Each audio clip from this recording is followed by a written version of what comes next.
If you want to get rich in your hospital, here are 10 essential tips that guarantees you success. Let's begin. Number 1. Do not research viruses in the beginning, because you actually won't earn more money from the new viruses until you have unlocked the more advanced ones. Instead of throwing away money on viruses early on, you are best off expanding your hospital for housing as many patients as possible. Number 2. Research the medium emergency patient delivery as quickly as possible, because once you unlock it, you will never need to deliver patients to your hospital by yourself ever again. Each of the deliveries are able to deliver up to a certain number of patients. The small delivery will do some work, but the medium delivery is definitely worth saving up money for. Number 3. The nurses do most of the work in the early game, so for that reason you will need to hire a lot of them. However, once you unlock diseases like SUS and the other expensive ones, surgeons become the most important workers. Number 4. The maximum number of workers is 50, so plan accordingly.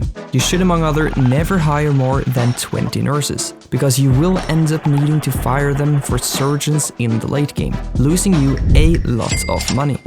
Number 5. Buying desks like uncommon or rare diagnosis desks is really effective for getting patients with more rare diseases. As a result, this only leads to you earning more money. However, do not throw away your money buying the cheap ones like the standard desk or the common desk.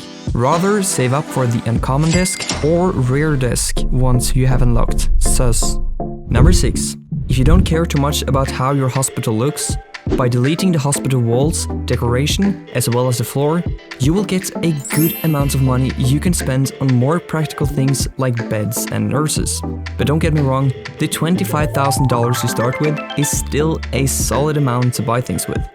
Number 7. Beds are the most important investment in your hospital, because no matter the amount of nurses or machines you have, the amount of beds is what actually determines the potential patient count, up to a maximum of 80 patients. Remember, every patient must have a bed. Number 8. Remember to hire more doctors, because if you don't, your patients will have to wait in long lines for getting themselves diagnosed, which is very ineffective. Also make sure to have enough nurses, so your patients can register themselves in the reception. Number 9. You actually don't need that many janitors in your hospital, probably only 2, because all you need is to place down a lot of trash cans around the plot, especially around the vending machines, and the patients won't throw their garbage on the floor as much. Number 10. When you are out of space, instead of spending a ton of money on expanding the far too expensive land, rather build a staircase to a second and third floor first and fill that up completely. If you found these tips helpful, click the like and subscribe. Thank you for watching. I'll see you in the next one. Peace.